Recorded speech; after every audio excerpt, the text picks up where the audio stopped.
Muy buena tarde, bienvenidos a esta tercera clase de nuestro curso en este segundo cuatrimestre, materia teorías de la personalidad. Y el día de hoy vamos a ver teorías las cuales surgen a partir de una nueva idea, ¿no? Se menciona que la psicología tiene tres grandes fuerzas. Ya hablamos de teorías psicodinámicas o que provienen del psicoanálisis. Y la tercera gran fuerza surge a partir del humanista o del humanismo. Cuando ustedes llevaron historia de la psicología, se habló un poquito del humanismo con Abraham Maslow. Abraham Maslow, referente a esta parte de la pirámide de las necesidades y cómo el sujeto tiene que librar o lidiar con ciertas necesidades específicas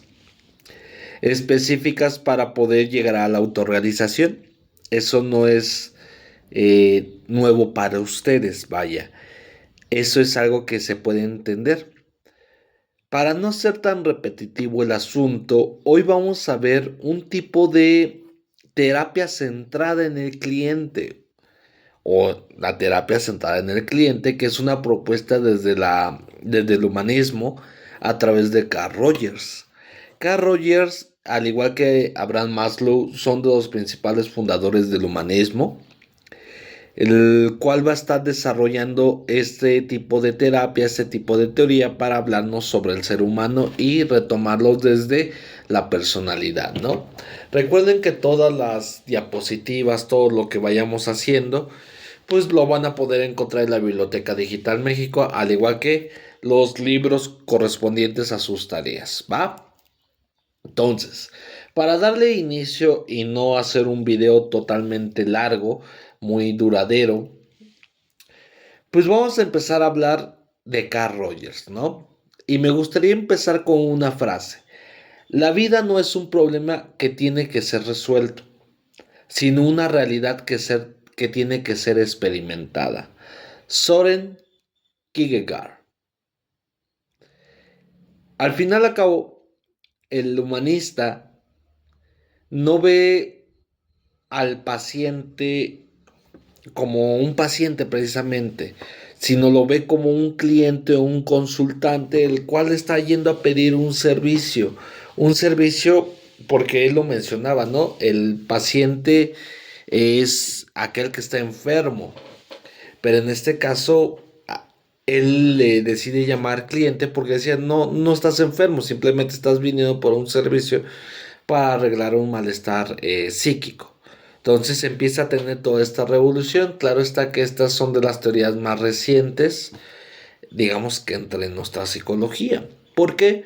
Porque Carl Rogers, al final a cabo estadounidense, nacido en 1902 y muere en 1987, que acorde a nuestra historia es muy, muy reciente. ¿Por qué? Porque a partir de todo eso siguió teniendo auge dentro de la psicología, dentro de la Asociación Americana de Psicología, o mejor conocida como el APA, ¿no?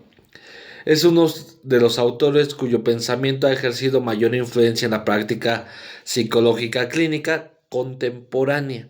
Entonces, vamos teniendo que este sujeto tiene una relevancia enorme dentro de la psicología, ¿no? Él es considerado como el iniciador de la terapia no directiva o de la terapia centrada en el cliente. También la pueden llegar a encontrar como la terapia centrada en el paciente, pero recuerden lo que les dije, él no los consideraba pacientes porque al final al cabo decía que no estaban enfermos, ¿no? La terapia rogerana contrasta con perspectivas freudianas. Freudianas hablando del psicoanálisis y las cuestiones sociales de Alfred Adler, que ya lo checábamos la sesión pasada con esta situación de el complejo de inferioridad y cómo somos seres sociables, etcétera, etcétera, etcétera. De igual manera retomará autores como Albert Bandura, el aprendizaje a través de la imitación, por el uso preferente de la empatía y cómo lograr un proceso de comunicación entre el cliente y el terapeuta, ¿no? Nosotros en psicología, cuando estamos hablando de terapia, van a llevar la materia de entrevista psicológica. Uno de los grandes principios de la entrevista psicológica es de que tú puedas crear ese ambiente propicio para que tu paciente se esté comunicando abiertamente contigo. Es decir, crear un insight. ¿Qué es el insight? Es esa empatía, esa confianza que te va a tener tu paciente, que tú vas a desarrollar para que te pueda contar todo. Recuerden que el proceso de la terapia psicológica es un proceso de confianza. Un proceso de confianza, hablando en palabras humanistas, del cliente hacia el terapeuta y del terapeuta hacia el cliente.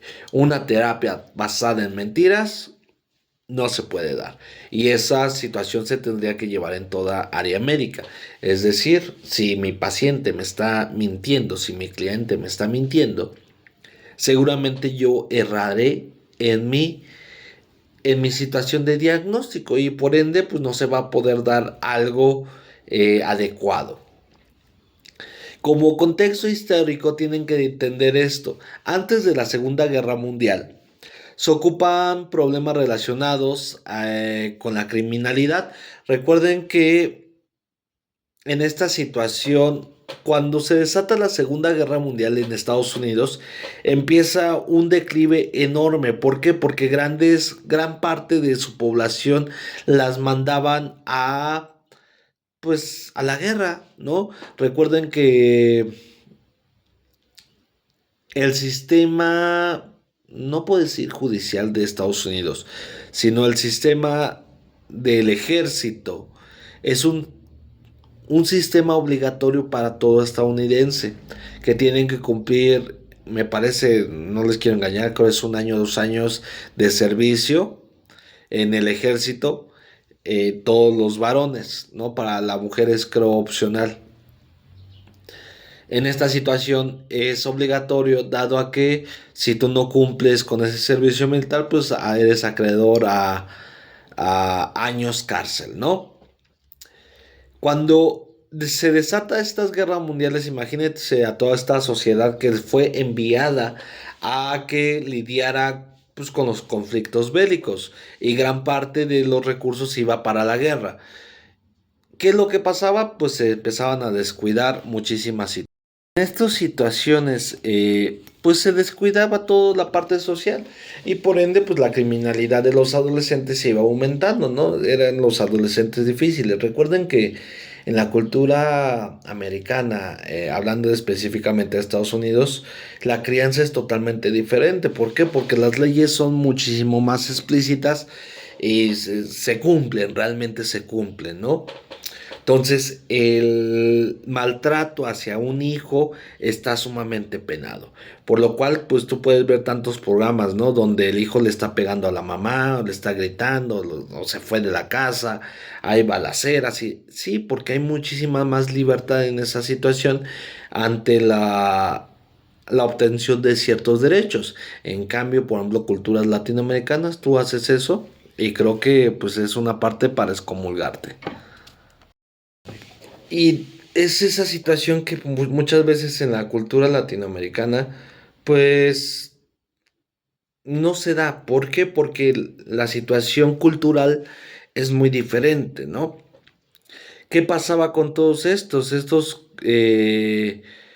conflictos, esta criminalidad adolescente iba aumentando? ¿Por qué? Porque pues no había un sistema de autoridad competente en ese momento. Y hablando de autoridad competente, estamos hablando de la autoridad realizada por parte de estas figuras primarias, que es padre y madre, ¿no?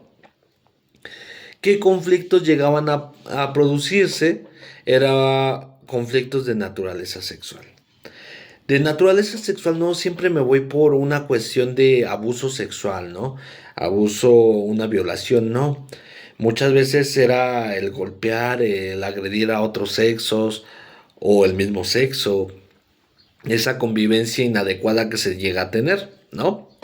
Él se empieza a dar cuenta de que todo esto estaba afectando a la sociedad como tal y empieza a modificar un poquito, ¿no? Tanto así que en 1944 funda la Universidad de Chicago, un centro de asesoramiento psicológico para estudiantes que tuvo mucho éxito y que le ayudó a conseguir una base empírica para su método terapéutico. Es decir, empezó a trabajar con los universitarios que estaban teniendo conflictos dentro de la universidad. Recuerden que la educación universitaria suele ser tan agobiante, tan estresante, que muchas veces pues causa ciertos malestares psicológicos, ¿no? Ustedes lo van a experimentar. ¿Por qué? Porque tienen que asimilar tanto conocimiento que habla sobre el por qué actuamos como actuamos que llega a enfermar. Esa es parte de la carrera de psicología. Para nosotros es una obligación ir a terapia, pero muchas veces el ir a terapia era estigmatizado como para locos, como algo totalmente negativo. Hoy en día pues ya se está dando ese auge, esa diferencia de decir, podemos ir al psicólogo sin tener ese estigma, pero en ese momento no, tanto que era un proceso más interno, ¿no? En esa situación empírica, de aprendizaje empírico, se habla a través de la experiencia, él empezó a desarrollar todas estas ideas, ¿no? Él empezaba a utilizar sistemas que antes no había, por ejemplo en el psicoanálisis. Acá hablamos uso de tecnología moderna para la época, ¿no? Como el uso de grabación, tanto audiovisual como audio. ¿Para qué? Para tener diferentes encuentros clínicos y que tú veas qué está pasando. Tanto así que en YouTube puedes encontrar un buen de entrevistas psicológicas ante pacientes reales y ficticios, ¿no? Por ahí puedes encontrar la entrevista que se le hace al monstruo de Catepec, una llamada que se le hizo al monstruo de Toluca, que son asesinos en serie. Y al final cabo es tan fácil el acceso hoy en día, pero en ese momento se iba dando como un avance totalmente nuevo, ¿no? Crea diferentes libros que si tú tienes el interés por aprender sobre el humanismo te van a ayudar, ¿no?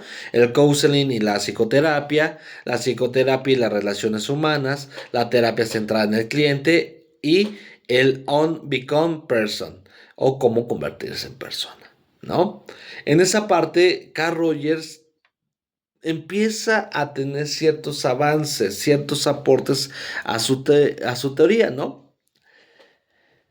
En esta evolución que ellos tienen o en los aportes fueron cambiando, como toda teoría, al final acabó dice, creo que no estaba tan correcto, mismo Freud lo hacía, ¿no? Describía un libro y en el siguiente libro se contradecía, porque al final acabó era parte del descubrimiento, lo que yo dije en este libro ya no es, porque me di cuenta que es así, así, así, así, así, y esa parte la llamó una terapia o el principio no directivo, que creía que el terapeuta no debía guiar al paciente, pero sí estar ahí mientras él mismo llevaba el curso de su proceso terapéutico. Una cuestión muy freudiana, una cuestión del psicoanálisis. Recuerden que el humanismo surge a partir de ideas del psicoanálisis, es decir, háblame de lo que quiera, lo que en psicoanálisis conocemos como asociación libre. Esa asociación libre básicamente te lleva a decir, pues vamos a platicar sobre estos temas. Tú dime, empiezas a platicar, tú vas haciendo directiva tu propia sesión y es lo que se tendría que hacer. No yo panarte, a ver, háblame de tal tema, pero el sujeto, el cliente, quería hablar sobre otros temas, ¿no? Al final a cabo es una cuestión que hoy en día se puede entender, pero en ese momento estaba luchando contra el conductismo que te decía tienes que ser como yo te diga, no como tú quieras, ¿no? Esa situación pues se le va llamando el acompañamiento terapéutico. Básicamente yo te estoy acompañando en lo que logres sacar, te voy a dar ciertas opiniones terapéuticas y vas a ir madurando en ese proceso, ¿no? Por eso es una maduración experiencial que acorde a cómo vayan pasando tus terapias vas a poder encontrar ese alivio más rápido. Tengo pacientes que el primer día llegaron desbordándose y no sabían qué hacer con todo eso, ya de repente llega así, ¿qué creen que pasó esto? Lloran, ya, y se paran más rápido. ¿Por qué? Porque al final a cabo ese es un proceso de maduración que han encontrado en la terapia, ¿no? En esta situación, él se va dando cuenta que a medida que dejaba de interactuar más con sus pacientes, más avanzaban. ¿Por qué? Porque eran líderes, eran jefes de su propia terapia y por ende le daban rienda suelta a lo que ellos quisieran hacer en esa terapia. En otras palabras, los pacientes buscaban una guía en el terapeuta y lo encontraban aunque no intentaba guiarlos. Simplemente es una persona que yo le estoy hablando. Principio básico de la terapia base, de la silla vacía, ¿no? De la gestal. Que es un proceso donde empiezas a reflexionar, empiezas a trabajar con esta parte meditativa y empiezas a dialogar con esa persona, haciendo de cuenta pues que está ahí, ¿no? Es un proceso interesante, está chévere porque no es de la gestal, viene muchísimo más una situación prehispánica, ¿no? Pero en ese son, el hablar con el terapeuta es un hablar ida y vuelta. ¿Por qué? Porque es como si hablaras contigo. Porque el terapeuta no te va a arrojar su sentir, o esperemos que no, sino que te va a arrojar tu propio sentir, te lo va a regresar, te lo va a medio acomodar y ahí te va. Ahí te va para que tú hagas algo con todo aquello que estás presentando, ¿no? Al final acabo esta terapia le decide cambiar el nombre en la terapia centrada en el paciente o el cliente, ¿no? ¿Por qué? Porque decía que pues tú estás pagando el servicio para trabajar en ti, no en mí. Entonces tenía que estar centrado en lo que tú pedías, en lo que tú querías. A decir, bueno, quieres trabajar esta parte, lo trabajamos. ¿Por qué? Porque tú eres el que decide el rumbo que tiene que tener tu terapia, ¿no? En estas situaciones, la terapia centrada en el cliente estaba aperturada a tantos cambios como fueran posibles y fueran necesarios. Dado que la filosofía del humanista pues es de estamos trabajando con humanos, el humano es una cuestión cambiante, una cuestión diversa, entonces podemos irle adaptando este tipo de terapias, que básicamente gran parte de las técnicas humanistas pues van referente a eso, a la adaptación, ¿no? A la escucha, al entendimiento del ser humano, ¿no?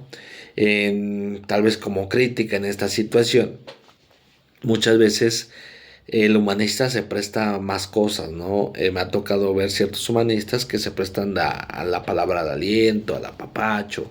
Es muy humanista, es muy amorosa realmente la terapia humanista, ¿no? En esta situación, dice una frase de Rogers utilizada para definir su terapia es de apoyo no reconstructiva. ¿Qué quiere decir esto? La terapia humanista está centrada aquí y ahora. A mí no me interesa como humanista cambiar tu pasado porque ya lo hiciste, sino apoyarte en tu presente y modificar tu presente, que es lo que te está mostrando un malestar, un daño. Ya todo lo demás se irá acomodando acorde a se vaya necesitando. Sí, se va a retomar un poquito del pasado, claro está, pero me voy a centrar en el aquí y en el ahora, ¿no? En esa situación tengo que llegar a un punto que en psicología le llamamos aprendizaje, en el psicoanálisis le llamamos insight, es decir, me cayó el 20 y como me cayó el 20 puedo tener un aprendizaje de ello y cuando hay un aprendizaje, ese aprendizaje dudosamente se vaya a olvidar, es decir, como el conducir una bici. Primeramente te caíste muchas veces, pero aprendiste a andar en bici. Pasan años, 20 años, y te vuelves a subir una bici. ¿Y qué es lo que pasa? ¿Cuesta trabajo al principio? Sí, pero al final a cabo vas a poder desarrollar esa habilidad de nuevo. Simplemente es una cuestión de práctica, ¿no? Entonces, eso aprendido nunca se olvidará. Aquello muchas veces entramos en controversia, ¿no? De ese aprendizaje a corto plazo, a largo plazo. No, es que es bien cierto, lo bien aprendido nunca se olvida. ¿Por qué? Porque a menos que haya una situación externa, es decir, alguna enfermedad que esté impidiendo ese reconocimiento del aprendizaje o que esté borrando el aprendizaje, llámese Alzheimer, demencia, entre otras enfermedades, pues sí, vas a olvidar aquello. Mientras tanto, todo será recordado y todo será aprendido. Los pacientes deben experimentar sus introspecciones por sí mismos. Introspección es ver hacia adentro. Es decir, en la vida cotidiana, fuera de la consulta de su terapeuta, un abordaje autoritario en la terapia parece resultar fabuloso en la primera parte de la terapia, pero al final solo crea una persona dependiente, ¿no? Es básicamente, yo te voy a enseñar al principio decir que tienes que tú trabajar en ti. Es bien padre decir, no, es que no veo cambio, pero ¿cuándo tomaste la rienda de tu terapia? ¿Cuándo tomaste ese control de decir, quiero cambiar y tengo que hacer algo para poder cambiar? Mientras tanto, tú no hagas nada por tu vida, por tu ser, todo seguirá igual, ¿no? Muchas veces en terapia dices que todo sigue igual, no hay cambios. Sigo con estos mismos malestares. Y la primera pregunta es de, ¿y qué cambió esta semana o estos días que no nos hemos visto? Nada. Luego, pues ahí está el problema, porque no ha hecho ningún cambio.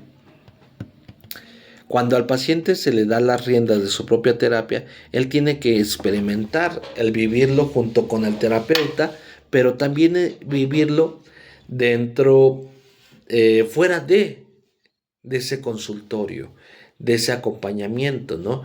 Yo les digo siempre a mis pacientes, vengas tú o no vengas, la sesión se dio, independientemente del pago, ¿no? Dice, entonces, si no vengo y a la mera hora me va a cobrar, le digo, sí, porque la sesión se dio. Una, ¿por qué? Porque tú decidiste no venir. Tal vez sabías que tenías un compromiso eh, una semana atrás y dijiste, pues no, simplemente no voy en lugar de cancelar. Esa es una parte responsiva, ¿no? Que ustedes tendrán que desarrollar en su momento. El aprender a cobrar también es parte del psicólogo, de las clases. Tuviste la responsabilidad de avisar, al menos con 24 horas de antelación. ¿No avisaste? Perfecto. Esa es parte de tu terapia. ¿Por qué no quisiste avisar? Porque el olvido no se da. Al final a cabo no se da. Hay muchas veces que dicen es que estaba en la fiesta pero estaba pensando en la terapia. Exactamente. Tu terapia se dio. Se dio aunque tú no hayas estado en la consulta. ¿Por qué? Porque tú tienes que asimilarlo fuera de. Y es a lo que voy. La terapia es antes, durante y después. Antes de que llegues, vienes pensando sobre qué está pasando en tu vida, qué estás trabajando. En el proceso terapéutico, dentro de la sesión, lo mismo. Y fuera de, te vas a llevar algo. Y ese es un proceso constante. Es muy diferente a otras ramas de la salud, donde yo te puedo recetar un fármaco y a la semana ya estás bien. O esperemos que sea así, ¿no? Una infección. Aquí no. Es un proceso un poquito más largo. ¿Por qué? Porque muchas veces se tiene que ver desde muchísimo tiempo atrás qué está pasando de raíz en esta situación del humanista, bueno, que estás viviendo en este momento. Y como el ser humano es tan terco, pues no suelta tan fácilmente aquello que está acarreando día con día, ¿vale? Los fundamentos teóricos de la teoría, uno es el naturalismo. Una de las influencias más notorias, probablemente la más importante, es el naturalismo. Sobre todo a Rousseau, la idea de la bondad innata en el hombre es una constante que permea toda su teoría y da origen a varios conceptos más importantes. Está en la base de la terapia y del aprendizaje directivo. El ser humano nace bueno por naturaleza, o es bueno por naturaleza. Lo decía, ¿quién fue? Creo fue René Descartes, de la tabula rasa. De la tabula rasa, es decir, en blanco. Venimos en blanco y aquí nos corrompemos básicamente. No era lo que nos decía eh, René Descartes, ojalá y no me equivoque. Que decía que pues, nosotros venimos en blanco y podemos aprender lo que nosotros queramos. Por eso un niño aprende todos los idiomas. Por eso un niño, tú le hablas en mandarín, aunque estés en México, te va a aprender ambos idiomas. ¿Por qué? Porque es una esponjita, ¿no? Otro de los fundamentos es el psicoanálisis, tanto conceptos freudianos de Theodore Rich, Otto Rank, Karen Horney, Melanie Klein, Derwin Lewis, Lance Lowry, muchísimos psicoanalistas, básicamente en los conceptos de la fachada, de las máscaras, de lo que veíamos un poquito con Jung, tanto cómo se presenta la represión de ideas, la neurosis, el placer. Entonces, todas esas bases, pues lo estamos adaptando desde el psicoanálisis. ¿Qué pasa? Muchas veces hoy en día los humanistas se pelean, ¿no? Se pelean con todo mundo. Dicen, no, es que no tienes sustentos científicos, ¿no? Hacia el psicoanálisis. Le digo, pero vienes de ahí. Entonces, como tú vienes de ahí, tampoco tienes sustentos. Y es una cuestión meramente de ego, ¿no? ¿Por qué? Porque él empezó a agarrar diferentes teorías. También tiene cuestiones de la gestal, ¿no? De la teoría de campo. En estas situaciones, cómo percibimos la realidad, cómo hacemos consciente todo aquello que estamos percibiendo y cómo está afectando nuestro desarrollo psíquico. Tiene una parte enorme del existencialismo, de esta corriente psicológica filosófica con Kierkegaard, que pues era amigo personal de Carl Rogers, ¿no? ¿Por qué digo amigo personal? Porque era un gran lector de él, que a pesar de que fueron 100 años de diferencia, él lo estudió muchísimo, ¿no? En esta parte del vivir aquí y el ahora, que era en lo que yo les comentaba, que es la teoría del aquí y el ahora. ¿Cuáles son sus técnicas? El saber escuchar. Psicólogo que no sabe escuchar, luego, que se dedica a otra cosa. Yo se los decía anteriormente, nos encanta el chisme, pero para echar chisme hay que saber escuchar. Y no solamente lo que se está diciendo, sino lo que se está diciendo a través o entre líneas, que estoy viendo en mi paciente, cómo está actuando, qué está haciendo, qué movimientos, cuando hay una incomodidad, y todo ello es parte del saber escuchar, ¿no? Escucharse a sí mismo, decir, ¿qué te estoy diciendo y qué tanto de lo que te estoy diciendo es para mí? Y ese es un trabajo de reflexión enorme que muchos psicólogos, me atrevería a decir, no quieren llevar a cabo, porque al final a cabo es darse cuenta que también necesitan ir a terapia, y obviamente hay mucho soberbio en esta carrera, que sí necesitarían un psicólogo más. En esta parte encontraremos diferentes técnicas, ¿no? La técnica del reflejo, que es básicamente ¿qué estoy reflejando yo de mis sentimientos ante otra persona, ¿no? Ante otras situaciones. Es muy expresiva este tipo de terapia. ¿Por qué? Porque hablamos de una persona que tiene que salir, tienes que expresarlo, decir qué sensación estoy perfeccionando y está saliendo. Y por ende tengo que llevarlo hacia afuera, ¿no? Es como si te pusieras en un espejo y estuvieras viéndote, ¿no? Por ejemplo, en este caso yo estoy viendo la cámara, estoy viendo cómo actúo, los ademanes que llego a hacer, las caras que llego a hacer y todo ello. Es como si una persona te pusiera así, literal, un espejo enfrente, ¿no?